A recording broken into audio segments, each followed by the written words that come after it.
This is dds02d. I'm here at the Grove Museum here in Tallahassee, Florida. It's a nice grounds here. There's a lot of rich history.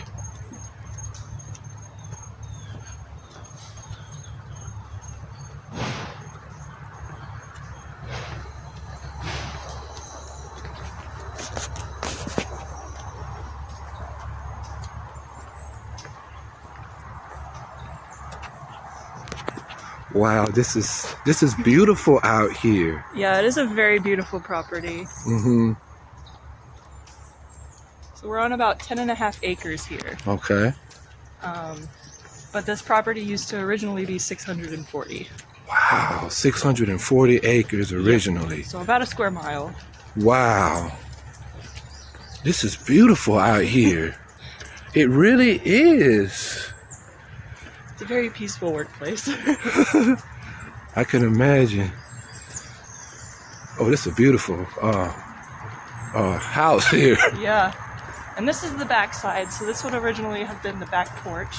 Okay. And the front side is on the other side. On the you other can take side. that little brick path around. Okay. Okay. To see the front facade if you would like. Okay. I'll just kind of follow you and. So, the Grove Museum, this was a family home, you know, of generations of Carl and Collins families. It was built by enslaved craftspeople. The architecture is magnificent, it's beautiful. The craftsmanship is impeccable here. It is impeccable. This is the front. This is the front of the museum, of the building. The grounds, it's almost 11 acres all around. There's a family cemetery back in the back also. But our people crafted this and built this building. And it's good to visit a place and appreciate the skills and the history of our people. I'm looking at those designs up there. It's almost like a molding, like a crown molding almost. I mean that takes a lot of skill and a lot of labor to do. This is beautiful out here.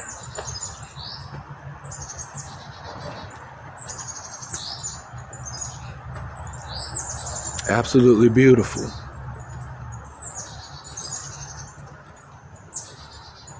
So most of what's going to be inside is going to be like historic,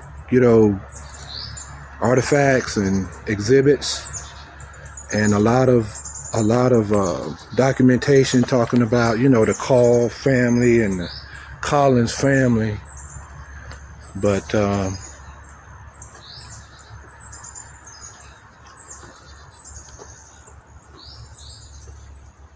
we're gonna go ahead and get ready to go inside.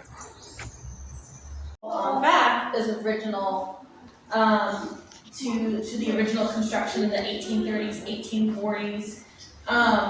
But these rooms, they put in like a more like a 1950s modern kitchen, bathroom, little breakfast nook area. So that's when this was all added. Okay, that's cool. Yeah. But I do love, it's like kind of Dutch inspired. Yeah. Like the boats and the houses, and you can see the little canals and things. It's really cool. But we go ahead and get that tour started.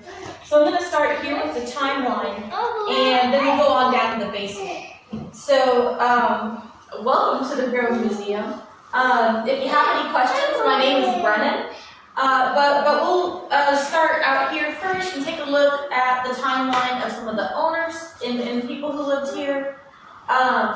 starting about 200 years ago, when the first owner of the grove, Richard Keith Call, moved to Tallahassee. Now, this year, 2024, is the 200th anniversary of Tallahassee becoming Florida's capital. And Richard Keith Call, the first owner of the grove, moved here the very next year. So that's almost 200 years ago. And he would later be appointed as the governor of the territory of Florida. So Florida wasn't a state yet. And when he enslaved people, carpenters, brick makers to build this house for him, this was before Florida became a state. So this house is older than the state of Florida. He was involved with a lot of different things that involved the forced labor of enslaved people. So he would be involved with one of the first railroads in Florida. In this property here, they were doing a lot of industrial brick making. And so people would be digging the clay out of the ground from this property here and molding them into bricks and firing them in an oven so they could use the bricks to build this house and a bunch of other buildings in Tallahassee too, including the old Capitol building, which you can go visit today. He was also involved with things like land deals and cotton farming, but this would primarily be all about brick making, the property here at the Grove. So the original size of the Grove land, the Grove property, was 640 acres. That'd be about a square mile. Today, the area of the land that you're seeing now, we're only on about 10 acres. So it's a lot smaller, right? So we would have been basically on the corner of that much bigger property that was sold in little chunks over time. So it got the land size got smaller and smaller and smaller. But he would be governor of Florida, governor of the territory of Florida before it became a state during the Seminole Wars.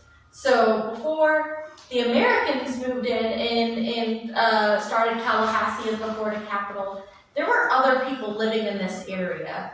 This is the ancestral home of native groups like the Appalachee, the Seminoles, the Muskogee Creek, and Miccosukee tribes of Florida. And Call was involved with the forced removal of many of those groups when he was governor during the Second Seminole War. So the rifle that you saw in the other room, that was from the era around the Second Seminole War that was happening in Florida.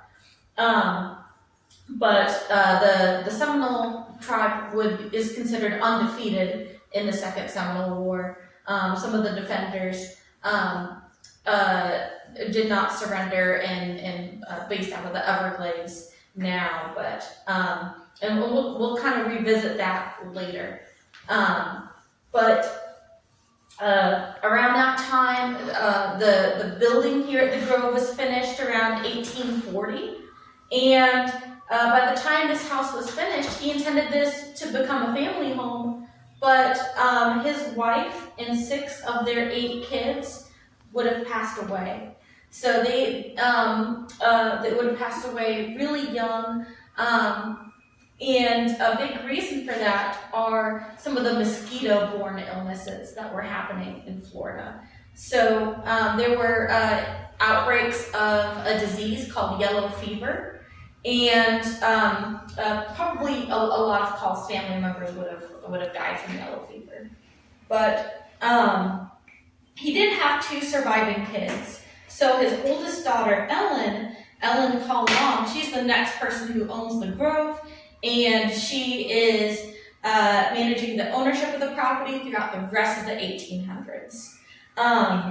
She's more the scientist in the family. Ellen Call Long is experimenting with silkworm cultivation after the Civil War. So these are worms that actually make silk. They spin silk just kind of naturally. And so she's growing mulberry trees for the worms to eat and spin the silk. And she's also writing about prescribed burning. So these are controlled fires. So fires in the forest that help prevent wildfires, uncontrolled fires down the road, and also help replenish the soil to help things grow. But she's writing about this and publishing papers at a time when, and presenting these at big forestry conferences at a time when women really were not even attending these conferences. And here she is in the late 1800s, presenting papers pretty much as a single woman about fighting fire with fire and not really taken seriously. But it would become industry standard after her time. But she passed away and the grove went to her granddaughter, Renette Longhunt. If you've been upstairs, you may have seen how some of the rooms at the grove look like an old hotel. So Renette was be the one who is operating some of the grove like a hotel and even splitting the rooms in half. So some of the big rooms inside the house had marks in the floors. And this is where she would have put up different dividers and partitions so that she could double the amount of rooms that were available for sale and for rent those nights. But if her grandma was the scientist in the family, then Renette was definitely the artist in the family. She was also the one who was hosting paint classes, dance classes, pottery here at the Grove, and she also wrote plays. So remember when I told you about this being a really important anniversary for Tallahassee?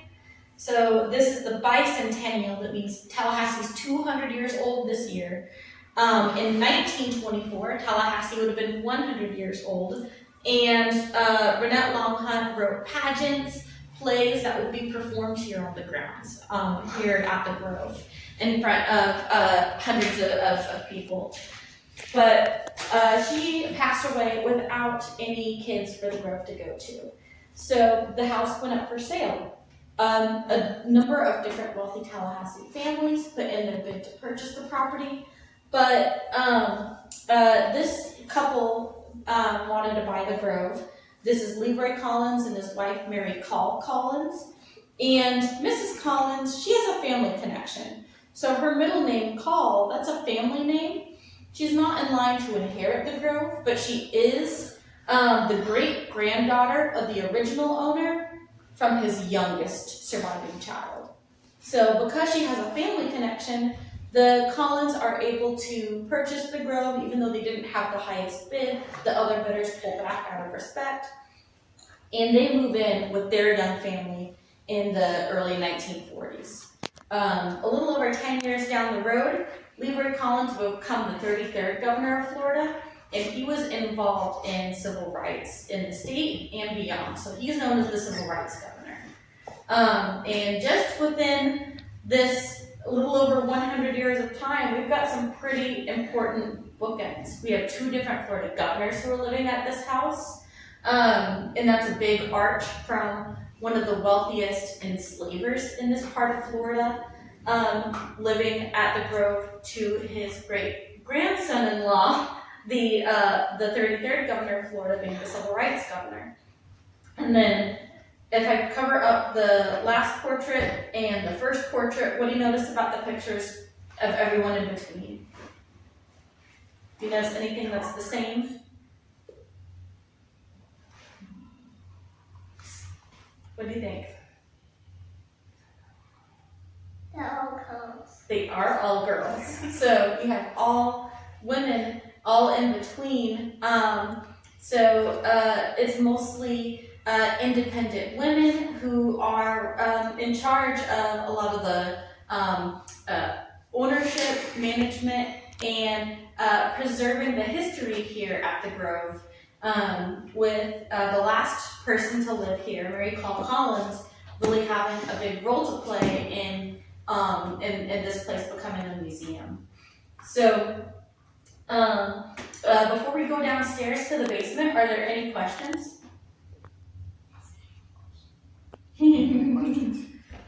No, that's okay. Well, we can head on downstairs. The elevator to the basement holds about 10 people, so we can head downstairs. Yeah. Then you can follow us downstairs if you can come back. I've got a phone in my pocket. Okay. All right, come on. We'll go on there. We'll go down there. That was an excellent presentation. Okay. So, tallest hills in the city. A lot of places in Florida don't have basements because if you dig down too deep, you'll start hitting water, and you can't really build where there's a lot of water in the ground. But we're on a pretty tall hill that's full of clay, and that same clay is what was used to make all the bricks that went into this house. You can go through. For some of our taller guests, watch your head and step. Some of the doorways are lower, and there's a reason for that. So in the basement, we are not standing on the original floors. The floors for the basement when the house was built, this would have been a dirt floor that's lower than what we're standing on now. This was added in the 1940s, and but adding a concrete floor level raised everything up, and it made all the doorways just a little bit shorter. So it's something to consider, kind of watching your head as you go through. But we'll move forward in time. We'll go up to the 1950s now. So this is the house of Governor LeRoy Collins. He lived here with his family when he was the governor of Florida. In 1964, he would be present at the signing of the Civil Rights Act. He even had a pen from the signing, and this was really based off of some of his involvement and work in civil rights in Florida. He was born and raised in Tallahassee, unlike a lot of the Florida governors. At the beginning, he was just sort of following what he knew from growing up. He had been raised sort of going to schools where the students were separated by race and skin color. And but 1954, the year that LeRoy Collins was elected governor, that is when the Brown versus Board of Education decision went through the Supreme Court, calling separating of students and people in public places like school based on their skin color to be unconstitutional. So Collins' public stance and his opinions really changed over time while he was governor of Florida. And some of this really has to do with events of people fighting back against racial segregation in his hometown at the time. So I have a few different exhibits to show you over here that really point to Collins' time as governor. So here in Tallahassee, in 1956, Collins was governor during something called the Tallahassee bus boycott. Do you know what a boycott is? So that word means that if a group of people don't like something that and they think that it's wrong, that they will intentionally do the opposite thing, or they'll stop doing that thing in order to show that they think it's wrong.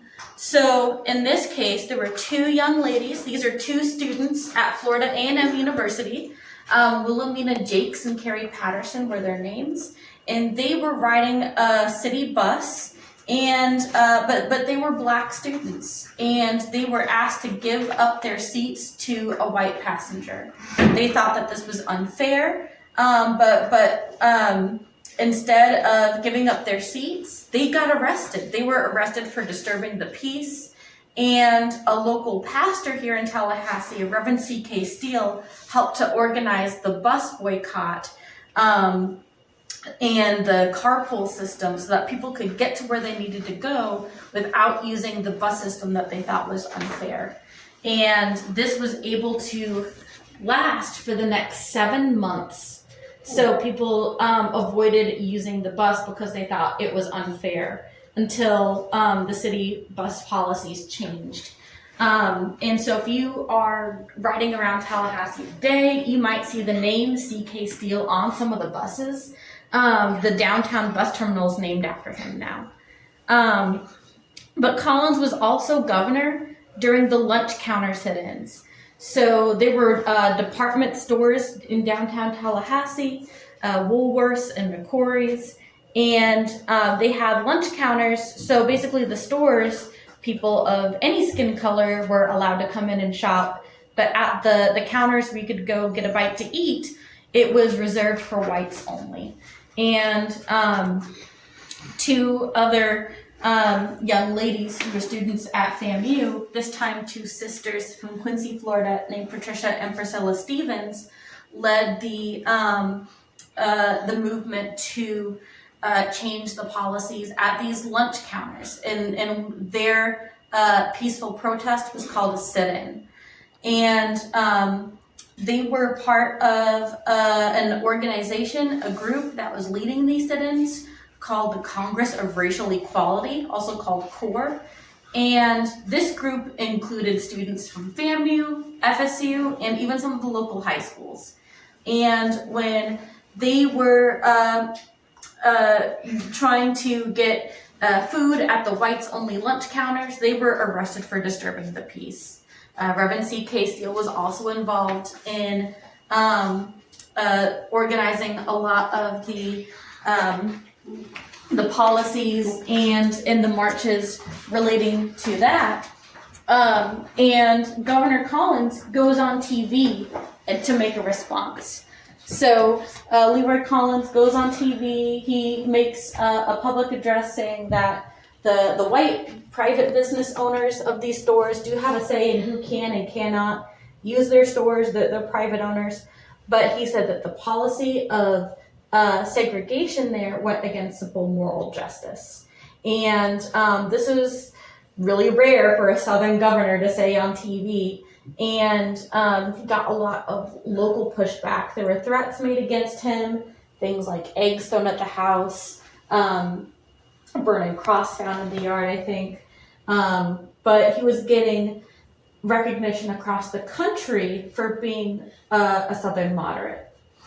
And after, this was his last year as governor, 1960. So after this, he moves to Washington, D.C., and works for the National Association of Broadcasters. This actually is basically a government job that has a say over like advertising and shows on TV. So he worked with that office for a number of years, and that's why he was in Washington, D.C.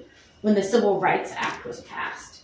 As part of the Civil Rights Act, he was appointed to be a director of something called the Community Relations Service.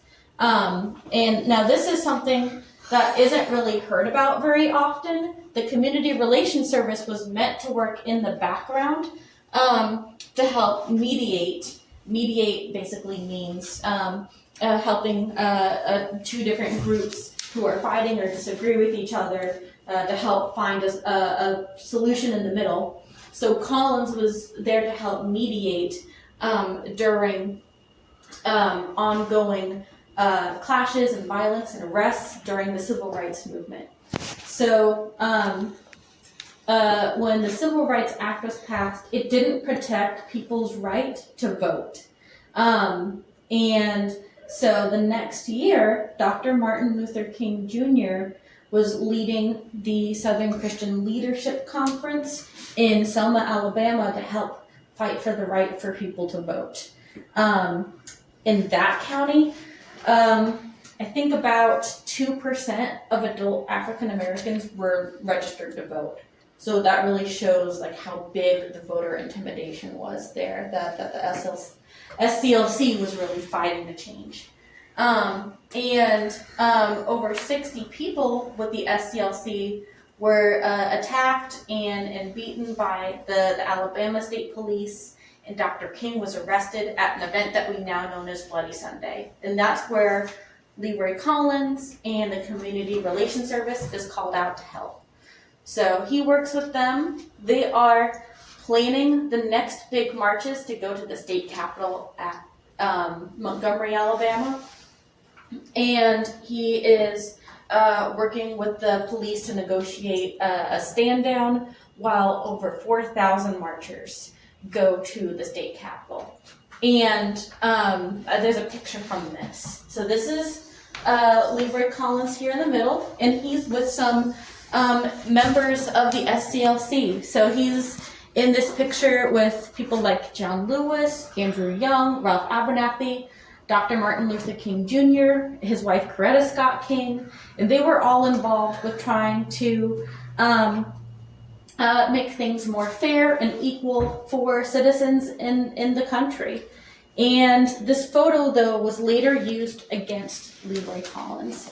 So Governor Collins, in 1968, so this is a few years after the March to Montgomery, and a few years after the Voting Rights Act was passed, and he's trying to become a senator. LeRoy Collins is trying to run for U.S. Senate, and his opponent uses this photo against him. His opponent is a segregationist, and says that he uses this photo in an attack campaign against LeRoy Collins. And he loses that campaign race. So LeRoy Collins doesn't get to become senator, and this pretty much is the end for his time in politics. So he would come back to Tallahassee, work as a newspaper columnist. So he would be a writer for one of the Florida newspapers, and he would work in some law offices, but he would never work as a politician again. But he said that if what he did at Selma, Alabama was wrong, then there can be no right in this land. And even put this photo in a special place in his office here at home, which is next to his desk behind me now. But it's important to remember that people like LeRoy Collins had some pushback with their jobs. So pretty much he lost the job that he was trying to get. But some of the African American leaders would lose their lives over this. Dr. Martin Luther King Jr., who he was working with during the march, he would be killed. Someone shot him in Memphis, Tennessee, the same year that LeRoy Collins was trying to become a senator. So just kind of shows that there's a difference in consequences too. But if you want to come in and take a look around at the office, yeah. So this is his office here at home. Remember when I said that we're standing on what used to be a dirt floor? So how do we know this? When the house was sold to the state of Florida, the Collins, Mr. Collins and Mrs. Collins sold the Grove to Florida to become a museum. There was a lot of work that needed to be done. All of the items in his office here were kept, but basically they took pictures of everything and cleaned the items and put them back right where they were so that they could remove all of the floors. So the floors used to be tiles, and they were tiles that had asbestos in them, which is not good to breathe. So the preservationists took up the floors, cleaned all the tiles and took those out. And when they did that, they found a patch of concrete under the floor with handprints on them. So if you look over by the door, there's a little concrete patch, and the photo in the frame next to it shows really what's written on it. But there were handprints of little kids who wrote their names and the dates down in the 1940s. So these are the Collins kids who helped us figure out exactly when the floor was changed, because they put in their handprints in the wet cement and wrote down their names. But before then, again, this used to be a dirt floor that's lower than what we're standing on now. What are some of your favorite things about the office here, about this room? What are some things that you What do you notice? like? You like it? I kind of like this hat collection myself. I like that hat collection better. Yeah, you like that bed? He had some cool hats. Can you count all the different ducks and birds that are in this room? Ooh, yeah. There are a lot of them. He really liked to go hunting and go fishing. So he really liked to be outdoors. You're fine. There's a motion sensor next to the bookcase, and it's really sensitive. So even if you're not touching it, if you're close, it starts yelling at you. But LeRoy Collins also liked to go to the beach. They had a house on Dog Island, so there's some really big seashells in there too. But like I said, this is his home office. He also had the governor's office at the Capitol, and they also lived in the governor's mansion. So right across the street is where the governor's mansion is today. And the one that's there now, they were building it at the time that LeRoy Collins was governor. That would be like 1956, 57. And during the construction, the Collins owned the big house right here, so they would welcome VIPs and important people here at the house. And this included a delegation from the Seminole tribe of Florida. In the 1950s, they were trying to get federal recognition, and they had voted on a council leader for the Seminole tribe. And the group that was going to Washington, D.C., to get recognized, also stopped by Tallahassee and met with Governor Collins and his family. So there are photos of the Seminole tribe of Florida group meeting with the Collins, and this was around Christmas, so they exchanged gifts, and some of that is in the museum collection too. So I have a couple more rooms to show you. This is a little side office. Like I said, LeRoy Collins wrote for the newspaper, so there's a typewriter that he probably would have worked on when he did this. And this is around the same time that the Collins sold the house to the state of Florida, that they sold the Grove. Now, they had kids, they had 4 kids, but they were mostly grown up and had houses and families of their own, so they didn't really interested in passing the house along to the kids. And they were always sort of focused on the history here at the Grove. So they were interested in the Grove opening up to the public as a museum. And so they made an agreement with that sale so that the Collins could live here for the rest of their lives.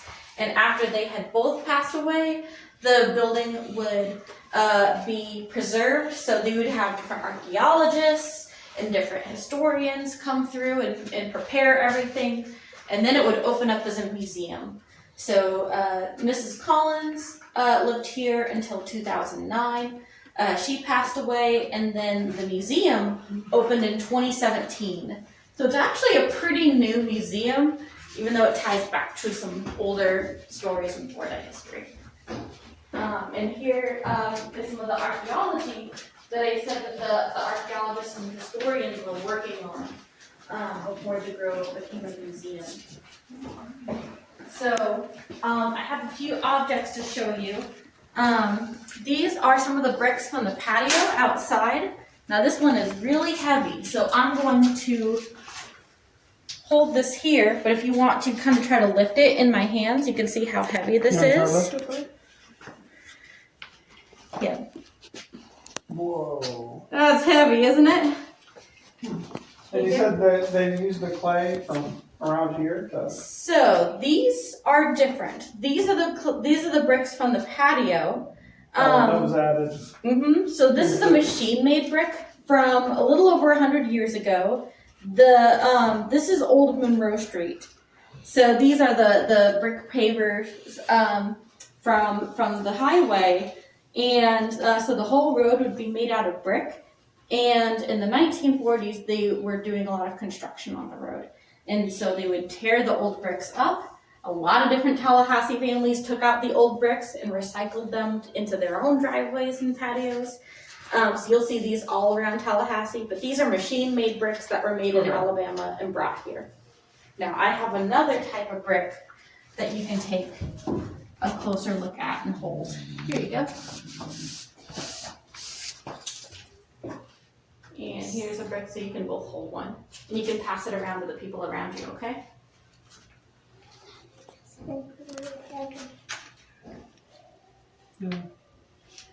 So these are the handmade bricks. These are bricks that were used to build the house here at the Grove. So these are made by people who were enslaved here at the Grove. So they were not paid for their work, which is unfair. But the objects that are found, thank you. The objects that were found here show that they were really smart and were really skilled, even though they didn't get paid for the work that they did. But the handmade bricks that are here at the Grove, inside the building itself, there are 500,000 of them. And again, this was the property here was really used for brick making on a big scale. So even the structure at the old Capitol, which is now the Historic Capitol Museum, the oldest parts of that building are made out of bricks that were made here at the Grove in the 1840s. And the objects that enslaved people here used and handled and made every day, it's really important to show about their everyday lives because a lot of the paperwork and documents, the letters, the diaries, even the books that were written by the white owners of the Grove are not from the perspective of most of the people who would have lived here. So the archaeology is really important with learning about the everyday lives of people who lived here. But there are, I do know some of the names of some of the people who were enslaved here that I like to talk about. So some of the people who worked here at the Grove, there was a man named Hanover Haley, and he had a wife named Peggy, and they had a number of kids, including a daughter named Mandy, and their name shows up in a few different documents and pieces of paper from the Grove's history. So they were enslaved by the first owner, Richard Keith Call, when he deeded when Call gave the Grove property to his oldest daughter, he also gave the Haley family to her as property. So their name shows up on that document. And after the Civil War, that is when federal troops came to Tallahassee, accepted the Confederate surrender, and enforced the Emancipation Proclamation in 1865. And when that happened, the Haley family were freed. But they still lived in the area, and there are a few pieces of paper, one showing that Hanover Haley and his wife Peggy, their marriage was legally recognized. So they got their marriage license. Another piece of paper showed that Hanover and his daughter Mandy learned how to read and write at one of the Freedmen's Bureau schools. So there were schools set up by churches and an organization called the Freedmen's Bureau that helped people who were in slavery to learn to read and write, even as they were adults, because it was illegal to learn to read and write as an enslaved person before the Civil War. So they were probably the first people in their family to get to learn to read and write. And then there's another document showing that Hanover Haley opened up a bank account. There was a place called the Freedmen's Bank in Tallahassee. It's now the Union Bank Museum. That's open today too. And families were opening up bank accounts there for the first time. That building, it's the oldest standing bank building in Florida. There's an old brochure of it here when it opened as a museum in the 1980s. But the last person to live here at the Grove, Mary Call Collins, was also playing a big part in preserving that building as well. It was starting to be torn down along with the old Capitol building. And so she was really involved in saving historic buildings and teaching the history to others and opening up different museums in Florida. So even though her great-grandfather had enslaved a lot of different people, some of those people were opening up bank accounts in the building that she helped save. So it's kind of a really cool follow-through as well. But with that, that's about the end of my tour. Feel free to take a look around or go back upstairs with the elevator. And thanks for joining me. Well, that's about it. That was the guided tour. The Black Manosphere, appreciating the rich history of what we done as a people, and going through slavery all the way through to civil rights. That is the Grove Museum. Till next time, see you next time.